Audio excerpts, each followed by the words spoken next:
देखिए आज का टॉपिक क्लास 10 है ना, क्लास 10 का केमिस्ट्री हो रही है और इसमें टॉपिक है कार्बन तथा उनके यौगिक। चैप्टर नंबर 4 है, अध्याय 4 है ना। एनसीईआरटी बुक से सारा लिया गया है, कार्बन तथा उसके यौगिक, ठीक है ना। इंग्लिश में बोलेंगे कार्बन एंड इट्स कंपाउंड। क्या बोलेंगे?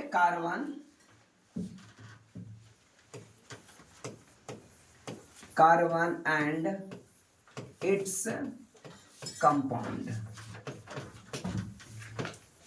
सिर्फ कार्बन की चर्चा इसमें नहीं करना है। जैसे कार्बन का 2 एलोट्रॉप्स होता है यानी अपरूप होता है। एक हीरा होता है, क्या होता है बच्चे? हीरा, और दूसरा ग्रेफाइट, है ना। तो इसके अलावा हमने यह दो चर्चा नहीं करनी है। इसके अलावा कार्बन से जितने यौगिक बनेंगे, कार्बन से जितने यौगिक बनेंगे, सारे यौगिक को, जितने भी कंपाउंड्स बनेंगे, सारे कंपाउंड को यहाँ पे अध्ययन करना है, ठीक है ना। इसी को कहेंगे carbon and its compound. Carbon and its compound, ठीक है ना। चलिए, कहता है पिछले कक्षा में हमने अध्याय में क्या देखा था? कहता है हमने अनेक ऐसे यौगिकों का अध्ययन किया जो हमारे लिए महत्वपूर्ण है। जैसे सोडियम क्लोराइड देखा, बहुत सा अलग अलग, है ना, यौगिक देखा।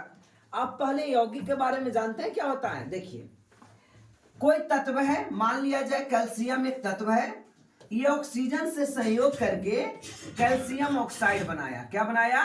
Calcium oxide. तो कैल्शियम क्या है? एक तत्व है ना, और ये तत्व मिल करके एक क्या बना? कंपाउंड बना। समझ में आ रहा है? तो ये कंपाउंड बनता है, इसमें ये मिश्रण नहीं है, ये कंपाउंड है। जैसे कहा जाता है कि जल एक यौगिक है और हवा मिश्रण है ना। जल एक यौगिक है और हवा क्या है? मिश्रण। हवा मिश्रण इसलिए है क्योंकि हवा में बहुत से मॉलिक्यूल्स मिलकर के बना है। जैसे हवा में क्या क्या है? तो नाइट्रोजन है, कितना percent nitrogen? Sorry, nitrogen N2 78% nitrogen है। फिर आपको इसमें मिलेगा carbon dioxide 0.03% carbon dioxide. Oxygen मिलेगा, ठीक है ना, कितना परसेंट? 21% ऑक्सीजन मिलेगा। कुछ परसेंट आर्गन भी मिलेगा, ठीक है ना। इस प्रकार से बहुत से गैसें कितना परसेंट मिलेगा? कहीं कहीं कार्बन डाइऑक्साइड की मात्रा ज्यादा होगी और कहीं कहीं ऑक्सीजन की मात्रा ज्यादा होगी, कहीं कम होगा। इसलिए ये मिक्सचर है, ठीक है ना। इसका कोई फिक्स फार्मूला नहीं बनेगा। किसका? हवा का। ये हवा का मिश्रण कहलाएगा। हवा क्या है? मिश्रण है। वायु एक मिश्रण है ना। ये बहुत बार क्वेश्चन आता है कि वायु क्या है, तो वायु एक मिश्रण है। और जल एक यौगिक है, क्योंकि जल H2O कैसे बना? तो हाइड्रोजन और ऑक्सीजन की हेल्प से। किसके हेल्प से? हाइड्रोजन और ऑक्सीजन की हेल्प से ये जल बना। आइए, तो हमने पिछले अध्याय में, यानी पिछले क्या 1 2 3 जितना भी अध्याय हुआ था, 1 2 3, ये तीनों अध्याय में एक ही बात पढ़ाई किया। और वो क्या था? तो सिर्फ कार्बन, मतलब यौगिकों, उसमें कार्बन ना था, अलग अलग था।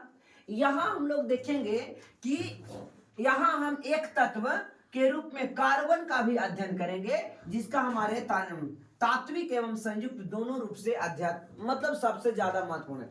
कहा जाता है कार्बन का यौगिक ही सबसे ज्यादा होता है, यानी सभी चीजों में कार्बन पाया जाएगा। सब चीजों नहीं, ज्यादातर चीजों में कार्बन पाया जाएगा। जैसे जलेगा कोई चीज तो उसमें से कार्बन है ना। लकड़ी है, उसमें कार्बन है। कोयला है, उसमें कार्बन है। यूरिया है, उसमें कार्बन है। तो आपको बहुत सा आइटम क्या मिलेगा? कार्बन मिलेगा। बहुत से पदार्थों में कार्बन मिलेगा, ठीक है ना। कहता है एक्टिविटी 4.1, इसका मतलब समझ में आया ना। हम इसको 4.1 ना कह के कह सकते हैं कि चौथा चैप्टर का पहला नंबर एक्टिविटी, यानी फर्स्ट एक्टिविटी। देखिए, कहता है सुबह से आपने जिन वस्तुओं को उपयोग किया है, जिन वस्तुओं को उपयोग, अब मान लिया जाए ये देखिए, है ना, ये क्या है? बोलो। पपाया है, पपीता है, तो इसमें भी कार्बन है। इस पपाया में भी क्या है? कार्बन है। समझ में आ रहा है ना। कह रहा है कि जिन वस्तुओं का आपने उपयोग किया है अथवा उपभोग किया, उपभोग मतलब खाए हो, है ना, उनमें 10 वस्तु की सूची बनाइए और पता चलेगा 10 में से 9 गो में कार्बन होगा। समझ में आ रहा ना?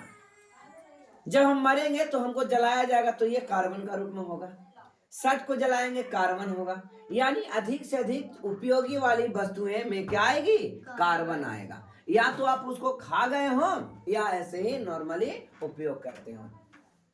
कहता है इस सूची को अपने सहपाठियों, सहपाठी मतलब क्लासमेट, है ना, अपने क्लासमेट द्वारा बनाई गई सूची के साथ मिलकर तथा मिलाइए और सभी वस्तुओं में निम्नलिखित सारणी में वर्गीकृत कीजिए। ठीक है ना, एक से अधिक सामग्री से बनी वस्तुओं का उपयुक्त स्तंभों में रखिए। है ना, आपको ये चेक करना होगा कि किसमें कार्बन है और किसमें कार्बन नहीं है।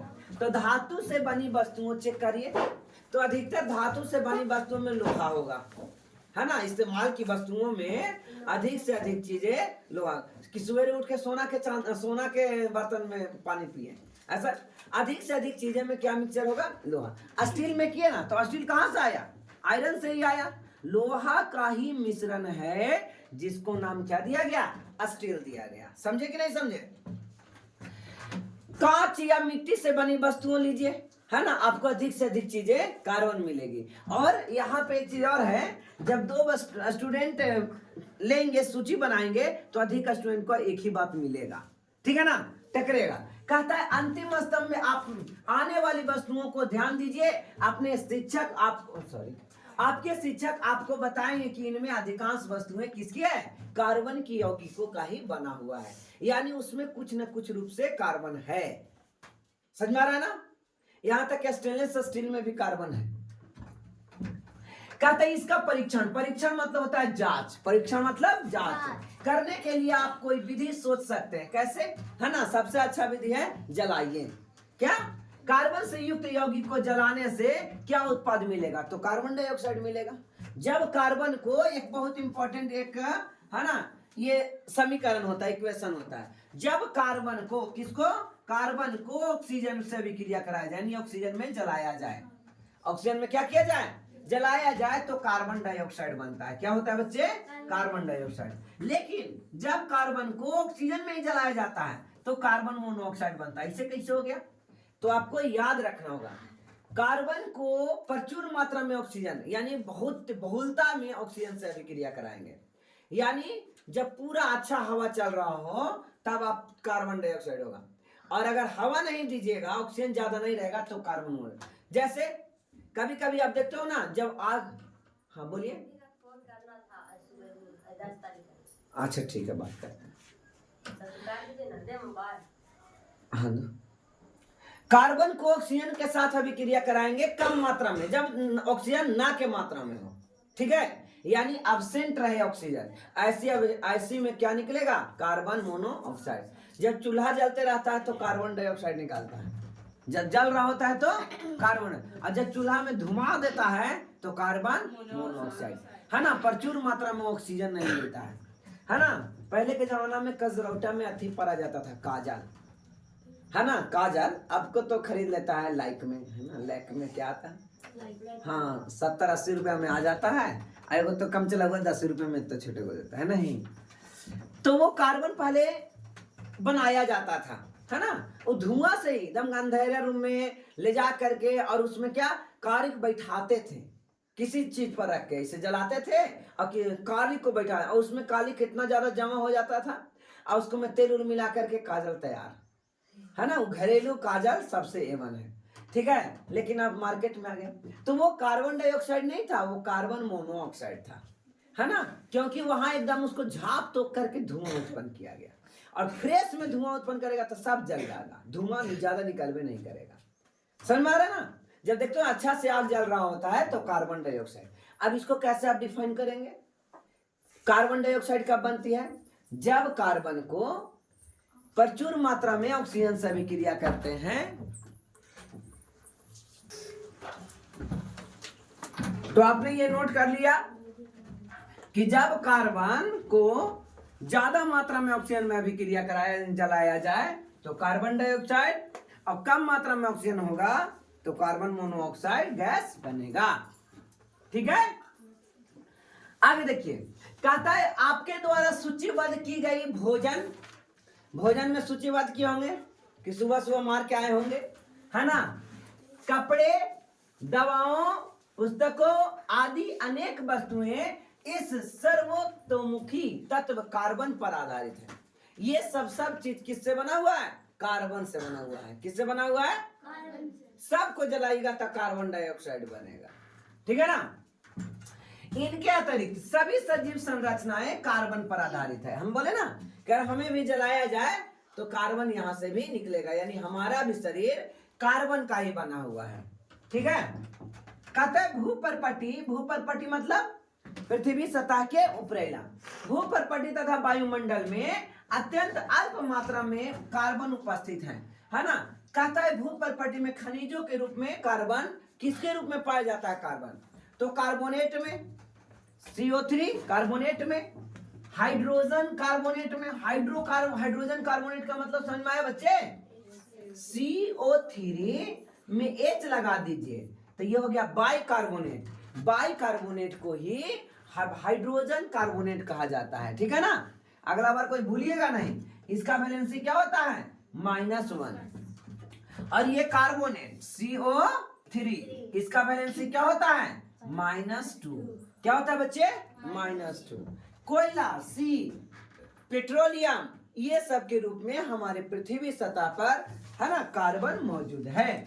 कहता है कितना परसेंट कार्बन है? तो 0.02% कार्बन ही है, ठीक है ना। और सबसे ज्यादा यौगिक बनाता है, ठीक है।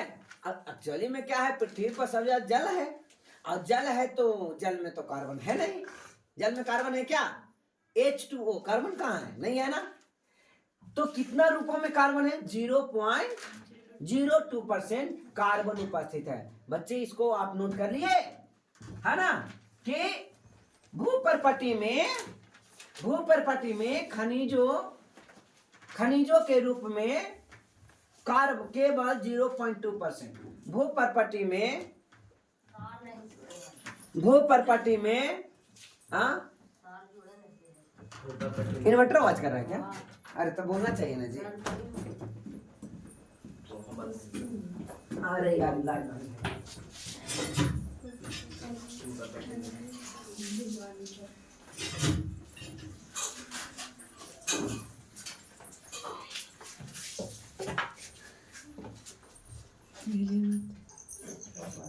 कहां तक बता दिए?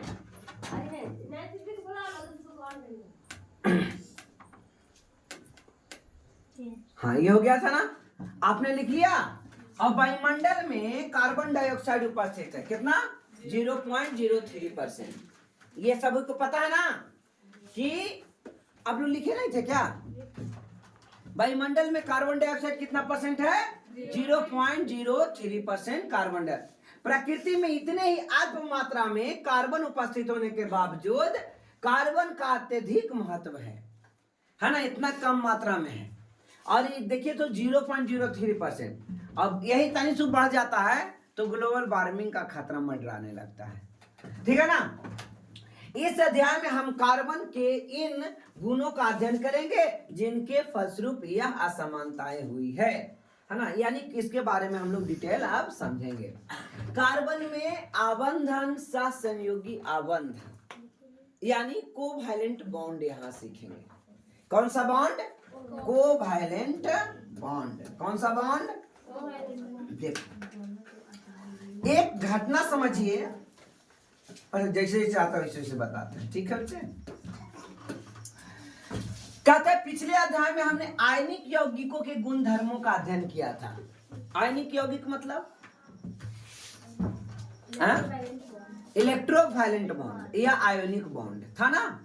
जब इलेक्ट्रॉन का हस्तांतरण एक एलिमेंट से दूसरे एलिमेंट पर आता है तो उसे हम इलेक्ट्रोवैलेंट बॉन्ड कहते हैं। कुछ याद आ रहा है बच्चे कि सोडियम के आउटर सेल में कितने इलेक्ट्रॉन होते थे? बोलो 1। और क्लोरीन के, पागल है सर, क्लोरीन के आउटर सेल में 7 इलेक्ट्रॉन। अब एक इलेक्ट्रॉन इसको देता था, याद है? तो जब एक इलेक्ट्रॉन देने के वजह जब कोई तत्व इलेक्ट्रॉन को त्याग करता है तो धनायन बनता है। जब कोई तत्व इलेक्ट्रॉन को त्याग करता है तो धनायन बनता है, और जब कोई तत्व इलेक्ट्रॉन को ग्रहण करता है तो ऋणायन बनता है। क्या बनता है? ऋणायन बनता है। देखिए ऋणायन बन गया, इस पर इलेक्ट्रॉन था एगो, चला गया उस पर, तो ये त्याग दिया, तो त्यागने से क्या हो गया? धनायन। और ये प्राप्त कर लिया, पहले 7 गो था, अब हो गया क्या गो? 8 गो, तो इसको क्या बोलेंगे? ऋणायन। तो इसको लिखना है, क्या लिखना है? तो आप लिख सकते हैं, क्या लिखिएगा? जब जब जब कोई तत्व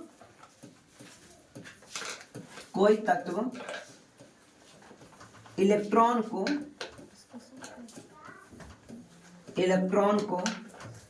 जब कोई तत्व इलेक्ट्रॉन को त्यागता है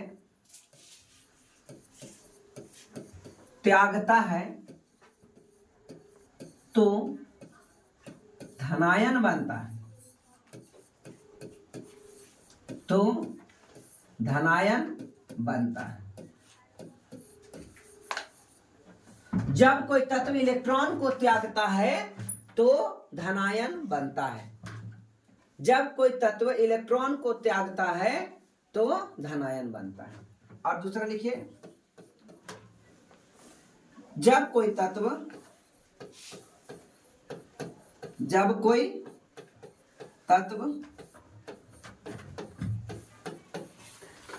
इलेक्ट्रॉन को ग्रहण करता है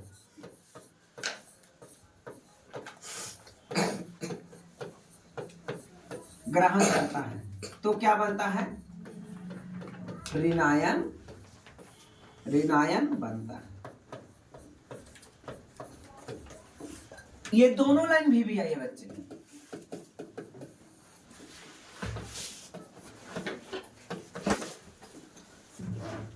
जब कोई तत्व इलेक्ट्रॉन को त्याग करता है तो धनायन बनता है, और जब कोई तत्व इलेक्ट्रॉन को ग्रहण करता है तो ऋणायन बनता है। क्या बनता है? ऋणायन बनता है। लिख लिए। जब कोई तत्व इलेक्ट्रॉन को त्याग करता है तो धनायन बनता है ना? इलेक्ट्रॉन को त्याग करता है तो धनायन, और इलेक्ट्रॉन को ग्रहण करता है तो ऋणायन बनता है। बोलिए बच्चे, आपको यहां कंप्लीट हो गया इतना? धनायन और ऋणायन का कॉन्सेप्ट समझ में आ गया? जब कोई तत्व इलेक्ट्रॉन को त्याग करता है ना? तो पिछले अध्याय में हमने क्या देखा था? आयनिक यौगिकों के बारे में देखा। और आयनिक यौगिक कैसे बनता है? जब पहला तत्व का एलिमेंट 7वें तत्व का एलिमेंट के साथ संयोग करता था तो आयनिक बंधन बनता था। याद आ रहा है? जैसे HCl हाइड्रोजन क्लोराइड, ठीक है ना? NaCl sodium chloride, MgCl2 magnesium chloride, ठीक है? पोटेशियम आयोडाइड, ये सब जितना है एलिमेंट्स वो इलेक्ट्रॉन के त्यागने से आबंध बना, यानी बॉन्ड बना। आज जो हम लोग क्लास में देखेंगे वो बीच वाले एलिमेंट बीचे वाला एलिमेंट से कंबाइन करेगा और ये सहसंयोजी बंधन बनाएगा। क्या बनाएगा? सहसंयोजी बंधन बनाएगा। कहता है हमने ये देखा था आयनिक यौगिकों का गलनांक और क्वथनांक उच्च होते हैं। आयनिक यौगिकों का गलनांक और क्वथनांक क्या होता है? उच्च, है ना? नमक को गर्म कीजिए, पिघल जाएगा? पिघल जाता है क्या? पानी में डाल के नहीं, हाँ ऐसे डायरेक्ट भूंजिए, नमक डाल के खाली भूनते रहिए, हाँ पिघल जाता है क्या? तो इसका कहता है गलनांक और क्वथनांक हाई होता है। और ये विलयन अवस्था में, याद है, विद्युत के चालक होते हैं, और जबकि सूखल रखेंगे तो विद्युत के कुचालक होंगे। ये पिछले क्लास में हम लोग पढ़ चुके थे, क्लास नहीं पिछला चैप्टर में। कहता आयनिक यौगिकों के आबंधन के प्राकृतिक गुणधर्मों की व्याख्या करती है। आइए, कार्बन की यौगिकों की गलनांक और क्वथनांक दिए गए हैं, अब आप उसको चेक कर सकते हैं, ठीक है ना? देखिए ये है, ये क्या है? कार्बन के कुछ यौगिक के गलनांक और क्वथनांक की चर्चा किया गया है। एसिटिक एसिड CH3COOH, सिड वाला H नहीं बोलेंगे, CH3COOH, ठीक है ना। इसका गलनांक 290 केल्विन है। इसका गलनांक कितना है? 290 है ना। तो आप ये फॉर्मूला याद रखेंगे। एसिटिक एसिड का फॉर्मूला CH3COOH होता है। एसिटिक एसिड का सोर्स क्या था? किसमें पाया जाता है एसिटिक एसिड? हैं बोलिए। सिरका में, विनेगर में। किसमें? विनेगर यानी सिरका में एसिटिक एसिड पाया जाता है। एसिटिक एसिड सिरका में पाया जाता है, विनेगर में पाया जाता है। डबल पेन और किसके पास है? तो पेन नहीं है? हाँ तो लिखो। है खाली लिख नहीं है। एसिटिक एसिड किसमें कुछ नहीं लिख रहे रे। इसका फार्मूला कौन लिखेगा? एसिटिक एसिड का formula CH3COOH, chloroform CHCl3 chloroform, ethanol C2H5OH। देखिए ऐसे करके लिखा हुआ है ना। कल जो पढ़ाया था ना बॉन्ड वाला, वैसे ही करके CH3 पर एगो बॉन्ड, CH2 एगो बॉन्ड, या C3H5OH। मीथेन का फार्मूला तो आप लोग जानते ही हो, CH। मीथेन का फार्मूला क्या होगा? CH4। एसिटिक एसिड लिख लिए बच्चे?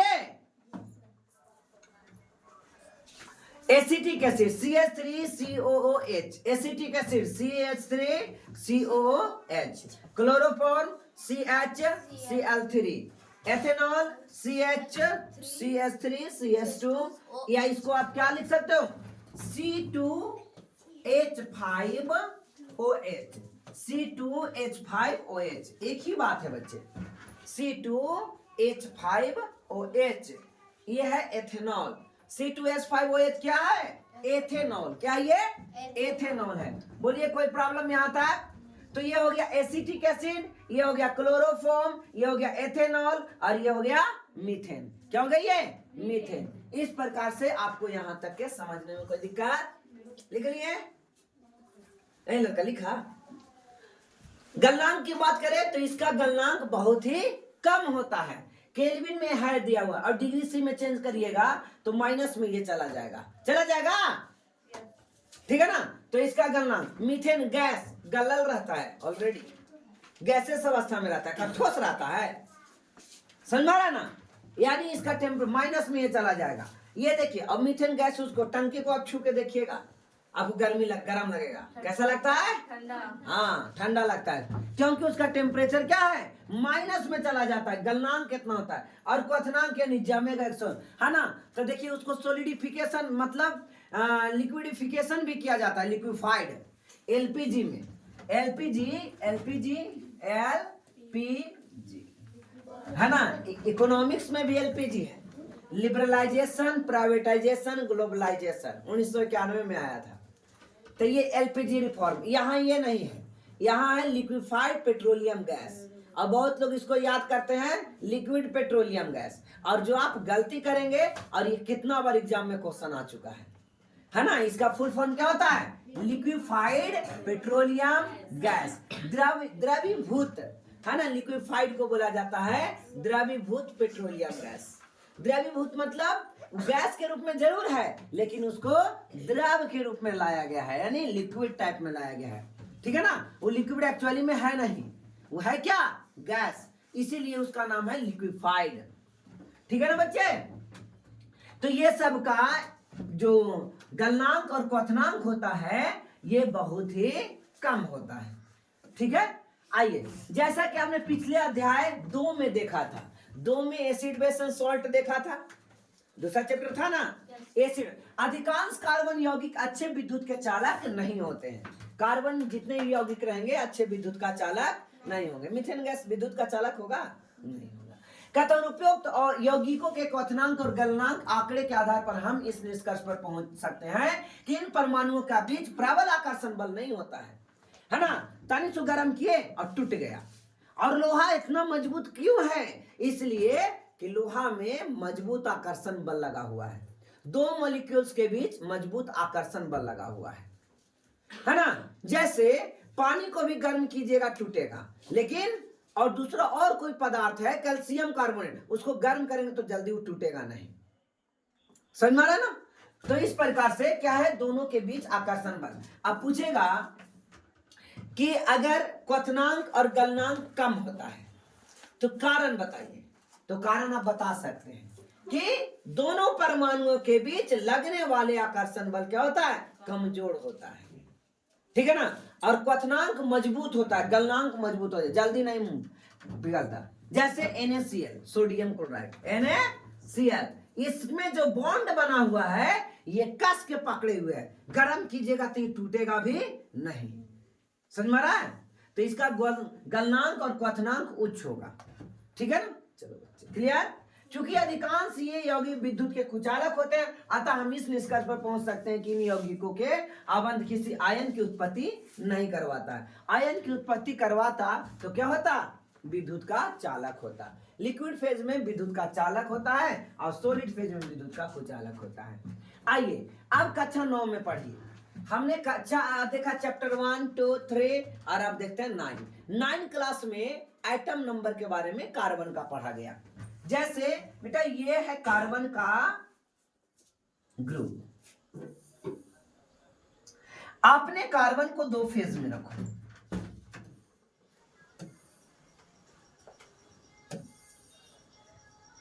आई बात समझ में?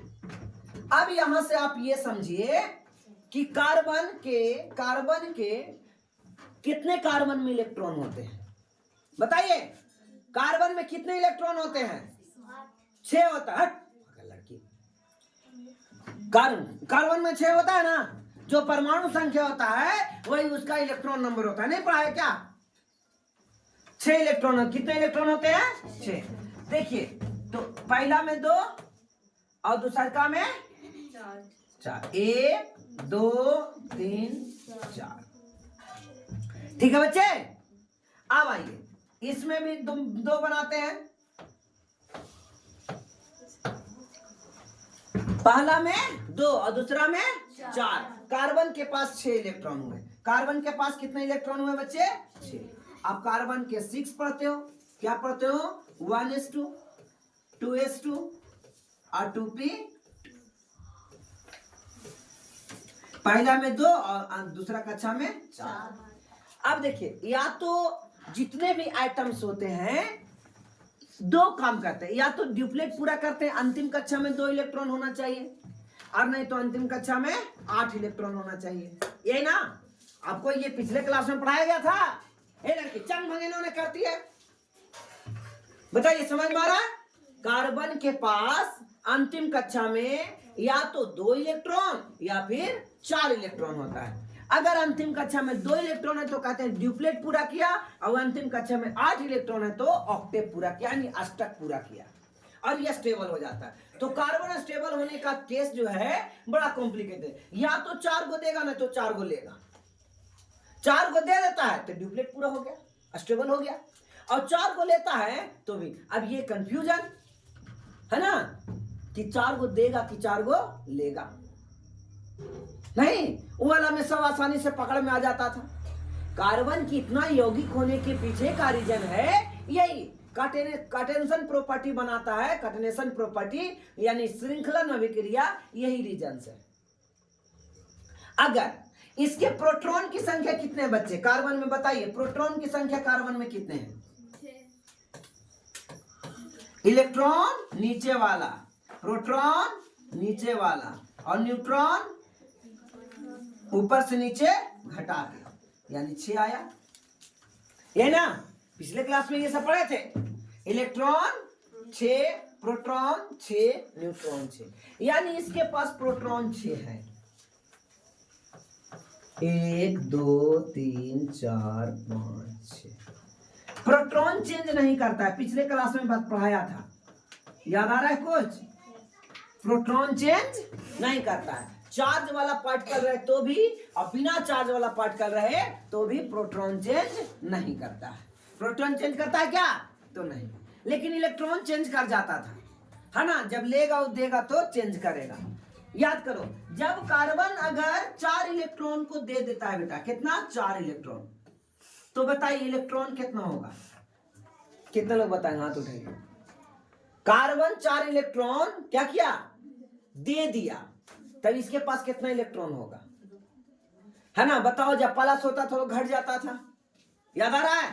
प्लस होता था तो घट जाता था। और अगर 4 इलेक्ट्रॉन दूसरा से मांगा तो 8 हो जाएगा, है ना? ये भी संभव है। ऐसे केस में कार्बन के पास कितने इलेक्ट्रॉन होंगे? बोलिए। 10 इलेक्ट्रॉन होंगे। अब बताइए, एक एलिमेंट के पास, ध्यान देना है बच्चे, ये कार्बन मानते हैं कि कार्बन प्लस वाला लिया, क्या? कार्बन प्लस वाला, और ये कार्बन माइनस वाला। जब कार्बन प्लस में हो तो कार्बन बोलते हैं, जब कार्बन माइनस में हो तो कार्बाइड बोलते हैं। क्या बोलते हैं? कार्बाइड। जैसे हाइड्रोजन प्लस में तो हाइड्रोजन बोलते हैं, और हाइड्रोजन अगर माइनस में होता है तो हाइड्राइड बोलते हैं। क्या बोलते हैं? हाइड्राइड बोलते हैं। उसी प्रकार से इसको कार्बाइड बोलेंगे। बातें कुछ समझ में आ रहा है? अब बताइए, प्लस है तो क्या है? प्लस है तो इसके पास 2 इलेक्ट्रॉन है। क्यों प्लस हुआ? 4 इलेक्ट्रॉन दे दिया। इसके अंतिम में 4 है, 4 दे दिया, डुप्लेट पूरा कर लिया। चलिए 4 इलेक्ट्रॉन हम इसको हटा देते हैं। अब बताइए, 2 इलेक्ट्रॉन बचा, और इसमें क्या है? माइनस आया था तो 4 इलेक्ट्रॉन और ऐड हो गया था। याद आ रहा है? 4 इलेक्ट्रॉन क्या हुआ था?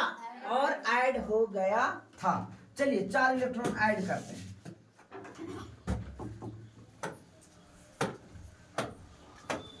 8 हो गया। एक में 2 हो गया तो डुप्लेट पूरा कर लिया, और एक में 8 हो गया तो ऑक्टेव पूरा कर लिया। यानी दोनों कार्बन स्टेबल है, ठीक है ना? आप बताइए, लेकिन दोनों अनस्टेबल टाइप में है। कैसे? कार्बन को जैसे कि मैं देख रहा हूं यहां पे, कार्बन को जैसा कि मैं यहां देख रहा हूं कि 6 गो है प्रोटॉन और 2 गो इलेक्ट्रॉन। आप बताइए, 6 गो प्रोटॉन है, प्रोटॉन यानी प्लस वाला कितना है? 6 गो है। कै गो? 6 गो। और माइनस 2 गो इसमें और बच्चे, इसमें प्रोटॉन कै गो है? बोला? 6 गो। और इलेक्ट्रॉन कै गो है? माइनस वाला 10 गो। 10 गो ना? हाँ, 8 और 2 10। 1 2 3 4 5 6 7 8 9 10, ऐसा है। आप देखिए, दोनों की प्रॉपर्टी में चेक करो। आप बताइए, 2 इलेक्ट्रॉन के पास, 2 जब इलेक्ट्रॉन है और यहां पे प्रोटॉन ज्यादा मात्रा में है, और दोनों का चार्ज बराबर होता है। इलेक्ट्रॉन का चार्ज आपने छोटे क्लास में पढ़ा था, याद आता है कुछ? हाँ, 10 क्लास 9 क्लास में इलेक्ट्रॉन का चार्ज, इलेक्ट्रॉन का चार्ज आपने 9 क्लास में पढ़ा था। इलेक्ट्रॉन बराबर 1.6 into 10 to the power -19 coulomb, minus में रहेगा। और प्रोटॉन पर चार्ज हो जाएगा, प्रोटॉन पर चार्ज हो जाएगा plus 1.6 into 10 to the power -19 coulomb. ठीक है बच्चे, आपको ये याद होना चाहिए, है ना? लिख लीजिए। इलेक्ट्रॉन पर चार्ज कितना है? -1.6 into 10 to the power -19 coulomb, और प्रोटॉन पर चार्ज होता है ना, 1.6 प्लस में 10 टू द पावर -19 कूलम। ठीक है बच्चे? अब देखिए, हो गया।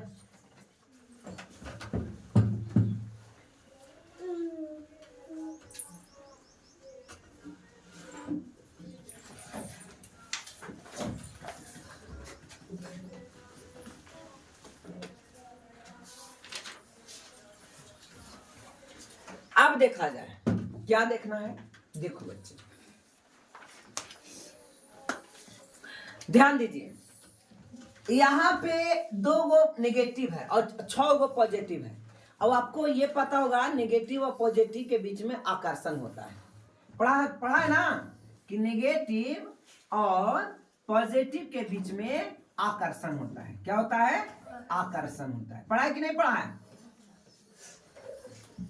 और पॉजिटिव पॉजिटिव, पॉजिटिव और पॉजिटिव, या फिर नेगेटिव और नेगेटिव के बीच में क्या होता है? विकर्षण होता है। कुछ बातें याद आ रहा है बच्चे? अब बताइए, यहाँ पे 6 गो पॉजिटिव और 2 गो नेगेटिव, 2 गो इलेक्ट्रॉन है, तो दोनों को क्या करेगा? ये जल्दी से खींच लेगा, बैलेंस कर पाएगा? नहीं समझ में आया?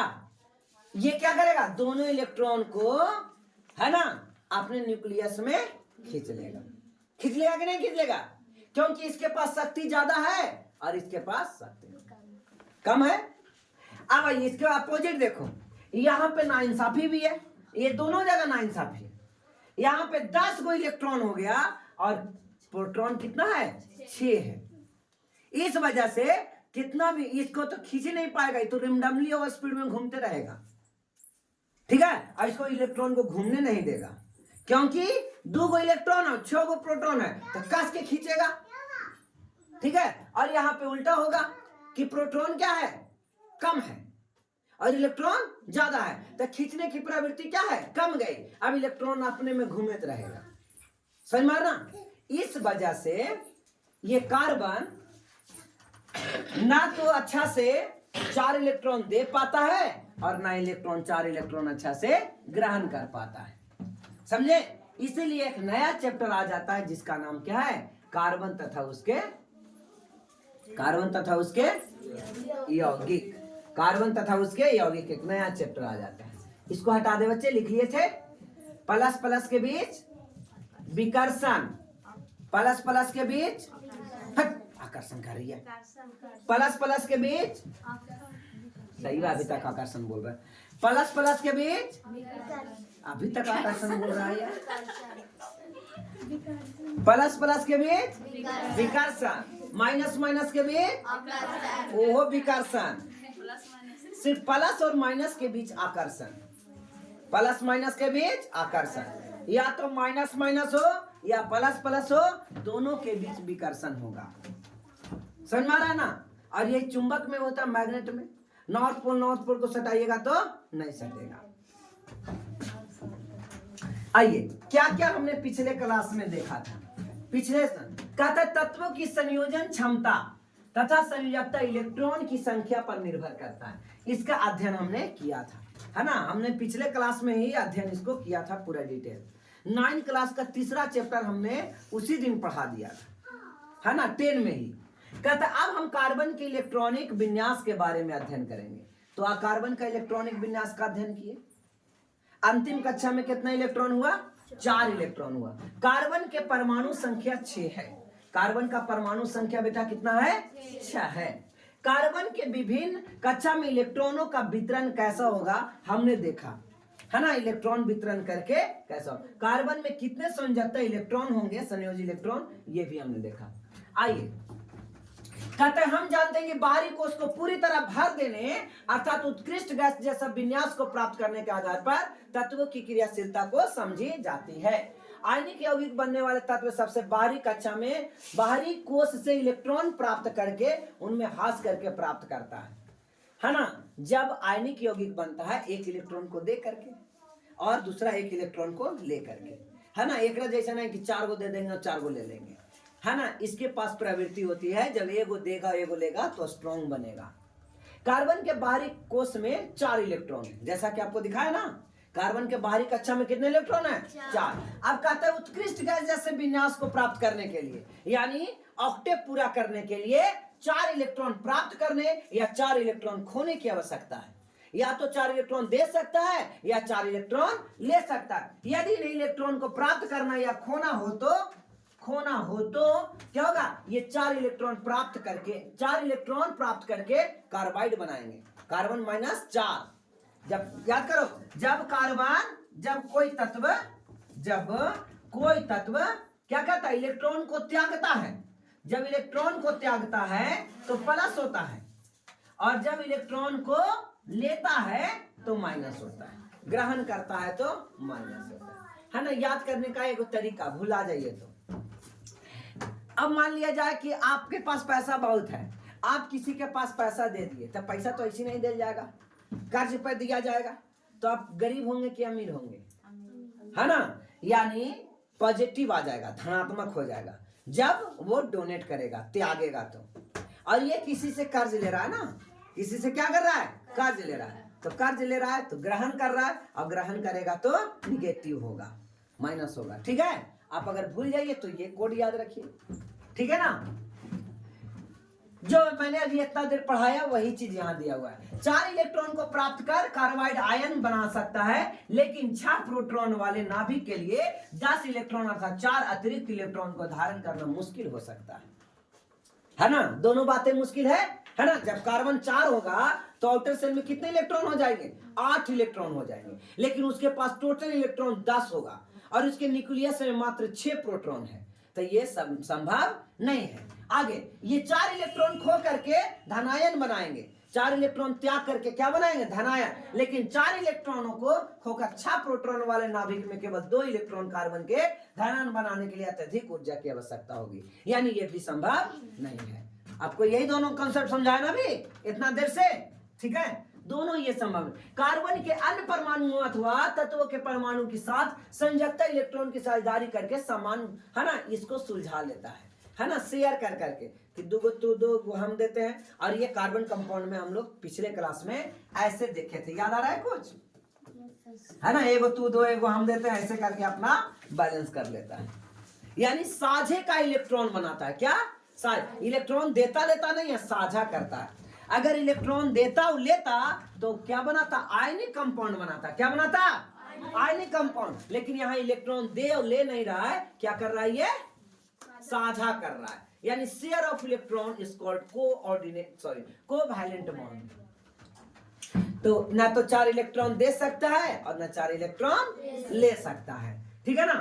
तो कहते हैं परमाणुओं के साथ संयोजकता इलेक्ट्रॉन की साझेदारी के साथ कहते हैं केवल कार्बन ही नहीं बल्कि अन्य तत्व भी इस प्रकार इलेक्ट्रॉन को साझेदारी करके अणुओं का निर्माण करते हैं, यानी मॉलिक्यूल्स बनाते। जिन इलेक्ट्रॉन की साझेदारी की जाती है वो 2 परमाणुओं के बाह्यतम कोश में होते हैं। इलेक्ट्रॉन की साझा अंदर वाला नहीं करेगा, बाहर में जो इलेक्ट्रॉन रहेगा लास्ट में वही करेगा। जैसे आप देखिए, कहां तक चल गया यार, देखिए इसमें 2 इलेक्ट्रॉन बाहर में है तो यही साझा कर सकता है, इसमें 8 इलेक्ट्रॉन है तो यही साझा कर सकता है, यानी अंतिम कक्षा वाले इलेक्ट्रॉन ही साझा करेंगे। समझ में आ रहा है बच्चे, अंतिम कक्षा वाला इलेक्ट्रॉन ही साझा करेंगे, ठीक है ना। इस प्रकार से यहां पे देखिए क्या है, हाइड्रोजन के पास 1 इलेक्ट्रॉन होगा, ये एक्स नहीं है, इलेक्ट्रॉन को दर्शाया गया है कि हाइड्रोजन के पास आउटर सेल में कितने इलेक्ट्रॉन होते हैं, बोलो 1 इलेक्ट्रॉन। और एक और हाइड्रोजन रहेगा तो इसके आउटर सेल में कितने इलेक्ट्रॉन होंगे, 1 इलेक्ट्रॉन, है ना। तो इसके पास 1 और इसके पास 1, दोनों मिला के क्या हो गया, 2 इलेक्ट्रॉन हो गया। समझ में आया, दोनों मिला कितना हो गया, 2 इलेक्ट्रॉन हो गया। तो उसी प्रकार से यह हाइड्रोजन का है, यह हाइड्रोजन परमाणु है और यह हाइड्रोजन अणु बन गया। कैसे, इलेक्ट्रॉन को साझेदारी करके कि 1 इलेक्ट्रॉन तू दे दो, 1 इलेक्ट्रॉन तू दो और 1 इलेक्ट्रॉन हम देते हैं, दोनों में बीच बॉन्ड बन गया। ये हाइड्रोजन के बीच सिंगल बॉन्ड हो गया। हाइड्रोजन के बीच कैसा बॉन्ड हो गया, सिंगल बॉन्ड हो गया, ठीक है ना। और इसी को पूरा डिटेल चर्चा किया है और बाकी तो हमने ये पूरा पढ़ा ही दिया था, ठीक है ना। क्लोरीन का भी आप देख सकते हो, क्लोरीन कैसे बनाएगा, क्लोरीन बच्चे कैसे बनाएगा, तो क्लोरीन का Cl2 होता है। क्लोरीन के आउटर सेल में कितने इलेक्ट्रॉन, 7 इलेक्ट्रॉन। कितने इलेक्ट्रॉन, 7। देखिए 2 4 2 6 और 1 7, है ना। आप देखिए 8 हो गया, 2 इसमें काउंट हो गया,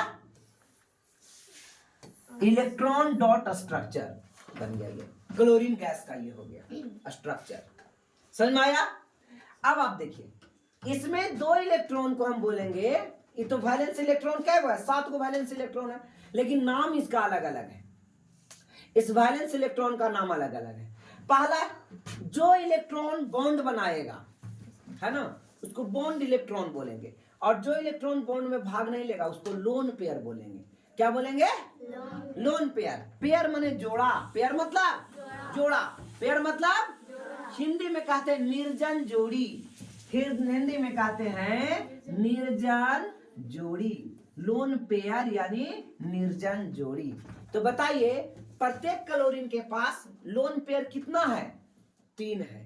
प्रत्येक मतलब इसके पास भी 3 और इसके पास भी 3। तो लोन पेयर किसे कहते हैं? अंतिम कक्षा के वैसा इलेक्ट्रॉन जो बॉन्ड बनाने में भाग नहीं लेता है उसे लोन पेयर कहते हैं। ठीक है, याद रहेगा। ये अंतिम कक्षा का 7 इलेक्ट्रॉन है, लेकिन एक इलेक्ट्रॉन तो बॉन्ड बनाने में भाग ले लिया और 4 इलेक्ट्रॉन ऐसा ही बैठल रह गया, तो ये बैठल वाला इलेक्ट्रॉन को क्या बोल दिए? लोन पेयर बोल दिए। तो काय गो लोन पेयर है? पेयर माने जोड़ी, तो एक जोड़ा ये है, तो 2 3 और इसमें भी 3 है। समझ में आया बच्चे? लोन पेयर की कहानी समझ में आया? अंतिम कक्षा के वैसा इलेक्ट्रॉन जो बॉन्ड बनाने में भाग लेता है वैसे इलेक्ट्रॉन क्या कहलाते हैं? लोन पेयर कहलाते हैं। क्या उल्टा बोलिए? क्या बच्चे समझ में आ गया? इस प्रकार से आप अलग ऑक्सीजन को लिखना है तो कैसे लिखो? ऑक्सीजन के आउटर शेल में कितने इलेक्ट्रॉन है बताइए जल्दी। है 8 है, 6 है। क्या गो है? तो 2 2 4 2 6। अब बताइए क्या हो गया? 2 2 4 और 2 6 एक साथ हो गया, और यहां मिला देंगे तो क्या हो गया? 8 हो गया। तो O2 का स्ट्रक्चर ये हो गया, है ना। अभी Cl2 का स्ट्रक्चर क्या देखा था? Cl2 का Cl और Cl सिंगल बॉन्ड, O का डबल बॉन्ड, और नाइट्रोजन पर ट्रिपल बॉन्ड होगा। नाइट्रोजन पर कौन सा बॉन्ड? Triple bond. कारण क्या है बच्चे नाइट्रोजन का ट्रिपल बॉन्ड? कि नाइट्रोजन के पास अंतिम कक्षा में 5 इलेक्ट्रॉन होता है। कितना इलेक्ट्रॉन? 5 इलेक्ट्रॉन। दो समझ में आ रहा है? क्या हुआ? 2 2 4 2 6 और 2 8 पूरा हो गया ना। इस प्रकार से इसके अंतिम कक्षा में कितने इलेक्ट्रॉन होते हैं? 5 इलेक्ट्रॉन होता है। तब एक बंध कौन बनाया था? हाइड्रोजन बनाया था एक बंध, सिंगल बॉन्ड, है ना। क्लोरीन बनाया था सिंगल बॉन्ड। डबल बॉन्ड कौन बनाया? ऑक्सीजन डबल बॉन्ड बनाया, और नाइट्रोजन ट्रिपल बॉन्ड, है ना। VBI है ये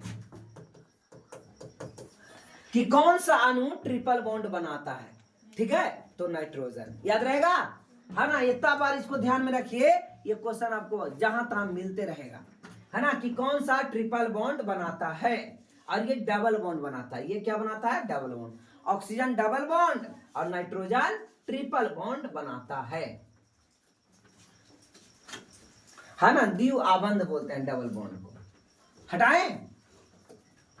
अब देखिए नाइट्रोजन वाला कॉन्सेप्ट आ गया ना बेटे, है ना। नाइट्रोजन कैसा? त्रिक बंध बनाएगा, तिहरा बंध बनाएगा। क्या बनाएगा? है ना। द्विव परमाणु अणु का कैसा बंध होगा? तो ये तिहरा होगा। डॉट स्ट्रक्चर है ये, ऐसे इलेक्ट्रॉन डॉट स्ट्रक्चर।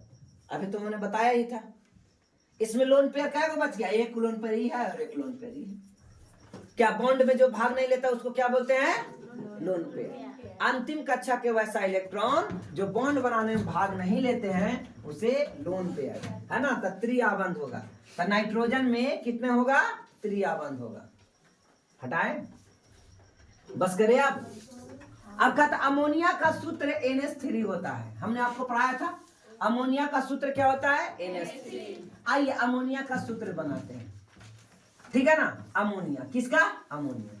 अमोनिया में है नाइट्रोजन एगो और हाइड्रोजन क्या गो? 3 गो। बताओ बेटा नाइट्रोजन के पास कितने इलेक्ट्रॉन होते हैं? 5।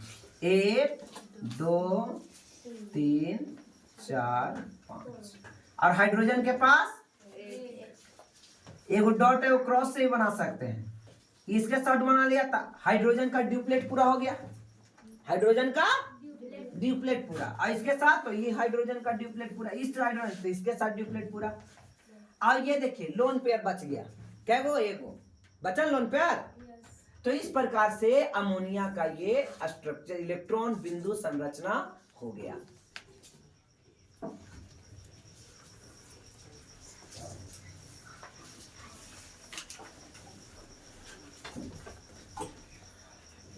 लिख लिए?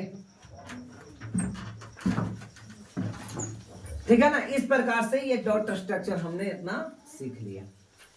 अब ये मेथेन देखते हैं। मेथेन एक कार्बन का यौगिक है। मीथेन का फार्मूला क्या होता है? बोलो CH, मीथेन का फार्मूला CH4। ठीक है, आप कल करेंगे, बहुत ज्यादा हो गया।